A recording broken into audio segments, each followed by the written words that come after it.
പ്രിയരെ നമസ്കാരം. ഇന്ന് തൃപ്പൂണിത്തുറയിൽ നടന്ന അത്തച്ചമയ ഘോഷയാത്രയുടെ വിവിധ ദൃശ്യങ്ങൾ എല്ലാവർക്കുമായി പങ്കുവെക്കാം.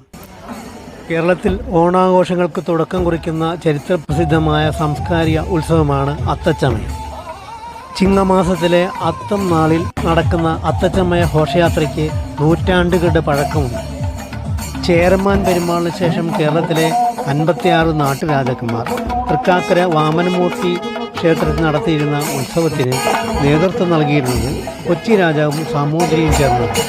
ഈ ഉത്സവത്തിൽ പങ്കെടുക്കാൻ കൊച്ചി മഹാരാജാവ് സർവ്വസൈന്യ സന്നാഹത്തോടെ തൃപ്പൂണിത്തുറയിൽ നിന്നും തൃക്കാക്കരയിലേക്ക് നടത്തിയ രാജകീയ യാത്രയാണ് പിന്നീട് അത്തച്ചമയ ഘോഷയാത്രയായി മാറിയത്.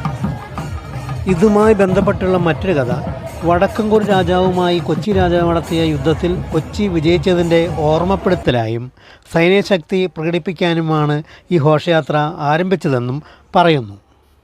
അത്തം നാളിൽ കൊച്ചി രാജാവ് പ്രത്യേക വസ്ത്രങ്ങളും ചമയങ്ങളും അണിഞ്ഞ് ഉടവാളുമേന്തി പൂർണ്ണത്രൈശ്യ ക്ഷേത്രം ദർശനം നടത്തി. രാജാവ് ഇങ്ങനെ അണിഞ്ഞൊരുങ്ങുന്നതിനാലാണ് ഇതിന് അത്തച്ചമയം എന്ന പേര് വന്നത് എന്നും പറയപ്പെടുന്നു.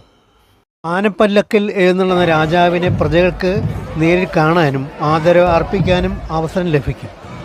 നായർ പടയാളികൾ, കുതിരപ്പട, വാദ്യമേളങ്ങളുമെല്ലാം ഉണ്ടാകും. ശേഷം അടുത്തതിൽ